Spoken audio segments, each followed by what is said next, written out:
Now, we just got done doing the metal aspect. It's obviously a very difficult thing to deal with. But now, another thing that you kind of have to practice with putting is actually putting yourself in pressure situations.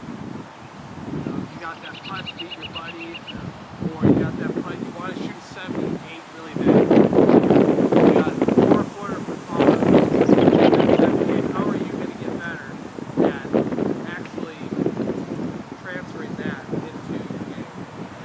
The one thing that you can do is put pressure on yourself in practice, right?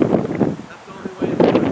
That's the only way to transfer what you're learning on the screen, practice screen, on the hole 17, making that 5-foot birdie putt to keep on.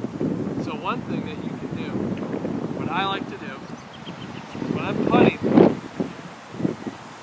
I have to make 3 putts from I guess a little further, from the same line at a different distance.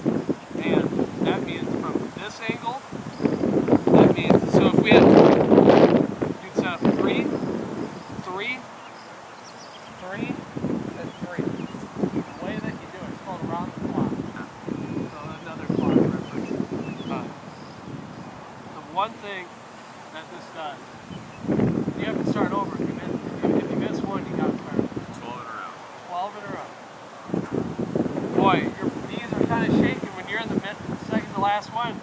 Oh, you see it? Oh, you limped out. You got to start over. You can't leave the back. That really does a good job of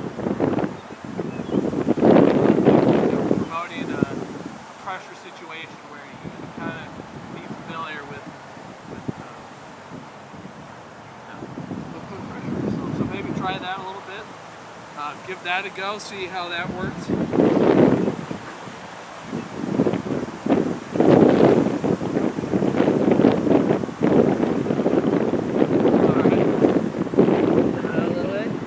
So great.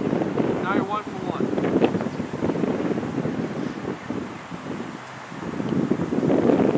2.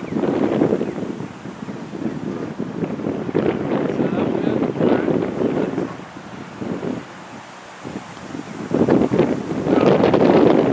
The green's a little sandy, so you don't have. You can kind of see why you would do that. It's great practice. 40 footers and whatever. The way that you score better is for these 5-footers, 6-footers, 8-footers. And the only way to really get better is putting pressure on yourself. I'm kind of sometimes I'm a head case, but if I